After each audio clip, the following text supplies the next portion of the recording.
Chers auditeurs, Dear listeners, bonjour. welcome to clemDarchi Podcast Season 6. Saison 6, dans le monde fascinant des architectes. And in the architectural projects. Je suis Anne-Charlotte Deponte, passionnée d'architecture et docteur des universités en histoire de l'archi. I am one of the spokespersons of Anne-Charlotte, who is a PhD in architecture history. Merci. Thank you D'être avec moi aujourd'hui. to be with us today. Et And maintenant, now, lundi en français, place au talent. and Wednesday, let's talk projects. In English, of course.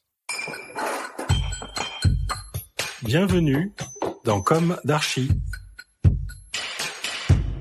Dear listeners, welcome to the new summer 2025 issue of clemDarchi, on the theme of small chronicles and beautiful castles. This is Esther on behalf of Anne-Charlotte. Today's topic is Under the Stones, the Centuries.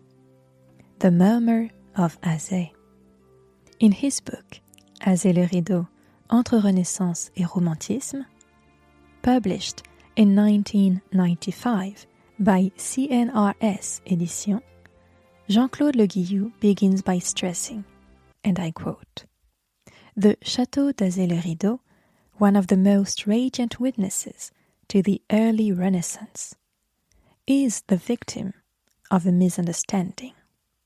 Because it is charming, it is taken lightly. We imagine it sprung up effortlessly. Beyond the image, however, lies a surprising reality. Originally, in the minds of its builders, the Château d'Azay was never intended to be the delightful pleasure residence it appears to be. More prosaically, it was conceived as a large, comfortable dwelling, set within a medieval fortress. Moreover, it was not built as easily as it appears, but rather through patient, painstaking effort. This may come as a surprise, as the talent of its master builder managed to imbue undeniable elegance into what was intended to be a quasi-military structure. And, nestled today beneath the foliage of a romantic park, its martial origins are only revealed if one questions it with patience." End of quote. Note in passing the elevated style of the prose, a touch emphatic, which now brings a smile.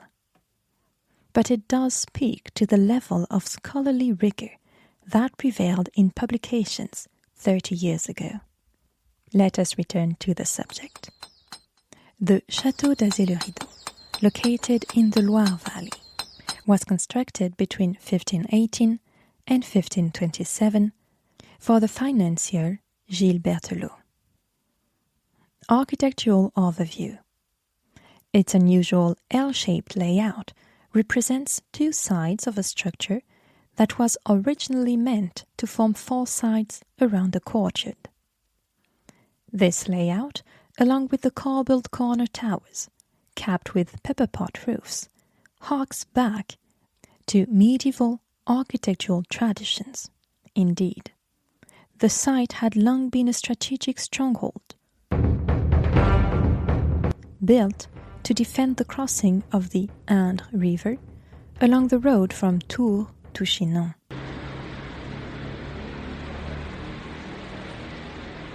Parenthesis. Today, in an age of seamless mobility, dense infrastructure, and territorial porosity, we should remember that our ancestors skillfully exploited geostrategic terrain to their advantage. Azay le rideau stands as a marker of the Renaissance transition, from medieval defensiveness to openness and aesthetic innovation. Residential design became a canvas for ornamentation, or mot de nature, which means the play of architectural detail and light. The facade is interwoven with horizontal moldings and flat pilasters that frame the openings, arranged over 2 levels. Dormer windows are topped with ornate gables and pinnacles reminiscent of pediments and candelabras. On the corner towers, pediments sheltering shell motifs emerge. Part of the architectural vocabulary of the François Ier wing at Blois, with its borrowings from Italian decoration. The staircase is particularly noteworthy. It spans 3 levels, composed of straight flights within a stairwell illuminated by 3 sets of paired openings with flattened arches. These were originally open, like lodges, between pilasters and engaged columns topped with entablatures, sometimes interrupted by niches under Gothic-style edicula.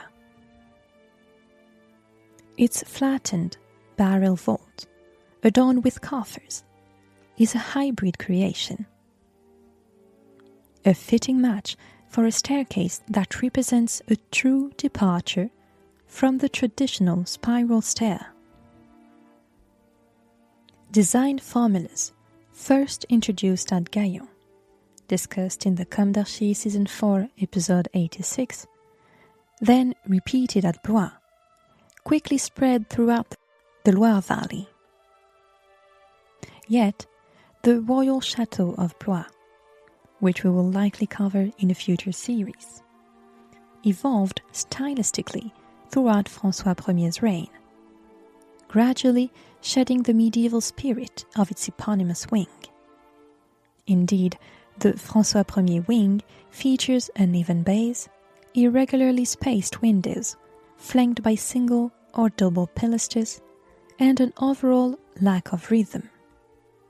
French builders adopted the decorative idiom of the Renaissance without fully integrating its architectural principles. Even so, the Azay le rideau effect is irresistible. In Honoré de Balzac's Le Lys dans la Vallée, Azay makes a luminous but discreet appearance. Climbing a ridge, I first admired the Château d'Azay, a faceted diamond set by the Indre, mounted on flower-masked pilings. End of quote.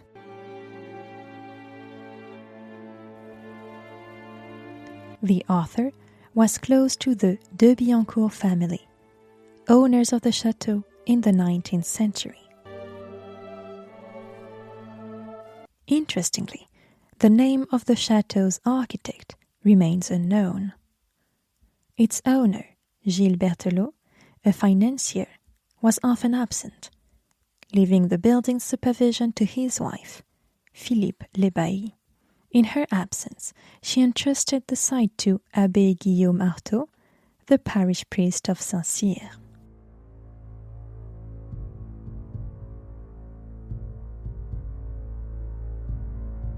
Berthelot never saw the château completed.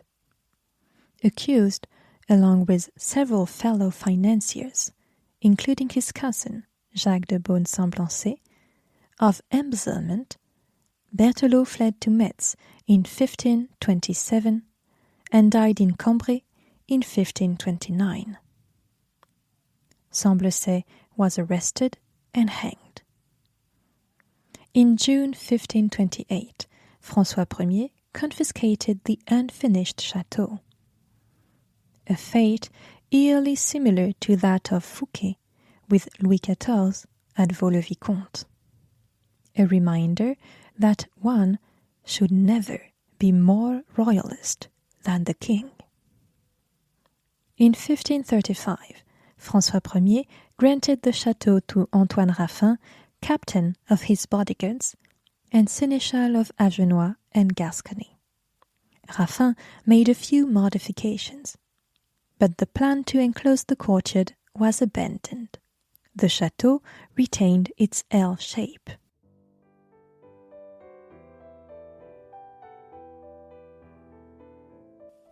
Through marriage, the château passed to the de Saint-Gelais de Lusignan de Lansac family, then in 1651 to the de Vassé family, and in 1684 to Henri de Beringen, the king's first equerry.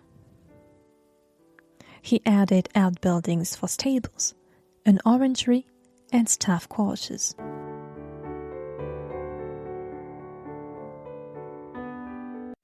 A semicircular courtyard was laid out in front of the main gate. Eventually, the château passed into the Le Maire de Courtemanche family. In 1791, abandoned and in ruins, it was sold to the Marquis Charles de Biencourt, a former deputy to the Estates General, who sympathized with revolutionary ideas. He and his wife, Marie-Jeanne, transformed the château with help from architect Ducillon, known for his work on the Château d'Ussé. They added a now vanished Chinese pavilion and created an elegant library and salon decorated with wood paneling and floral canvases. Their son, Armand de Biencourt, mayor of Azay from 1825 to 1830, restored the château with passion. In 1845, he replaced an old tower with a Renaissance-style one, adding another in 1865 for symmetry. He restored the vaults and dormer windows, expanded the terrace overlooking the river, and added a link with the perron until the drawing room. He also assembled a collection of nearly 300 historical portraits and opened the château to the public during the Second Empire, a rare gesture for a private estate. In 1871, during France's defeat, Prussian troops occupied the château for a month. Prince Frederick Charles of Prussia and his staff moved in.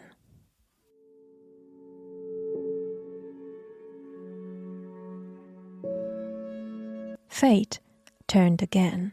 Charles-Marie Christian de Biencourt, devastated by the 1882 financial crash, widowed, and with the death of his children, was forced to sell everything. In 1898, the artwork went first, then the estate, chateau, land, farms, mills. In 1899, philanthropists bought the property with dreams of founding a university for young foreigners. The project failed. The chateau was seized and returned to auction. No buyer. Finally, in 1903, Jean Achille Artaud, a solicitor from Tours, acquired it.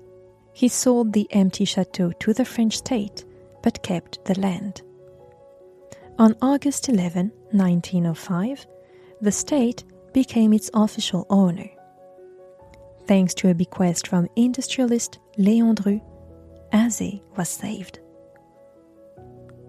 In 1906, it was declared a historical monument and became a national museum of Renaissance art. Since then, the château has undergone numerous restorations.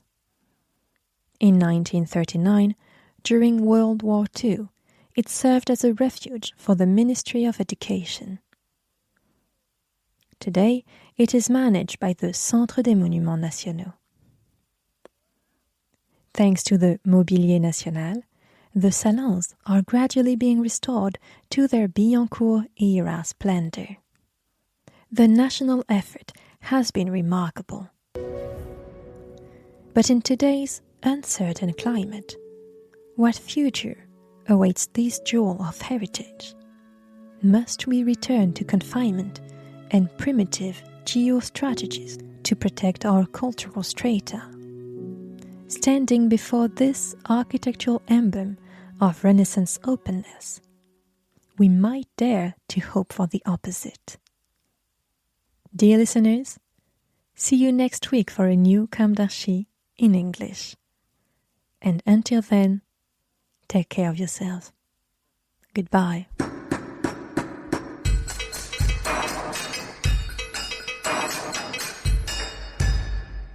Thank you for listening. Don't forget to tune in to our previews on Instagram at clemDarchi Podcast. If you enjoy this podcast, don't hesitate to promote it by giving it 5 stars and a little comment on Apple Podcast or on your favorite podcast platform. And above all, subscribe to listen to all of our episodes for free. See you soon, and until then, take care of yourself.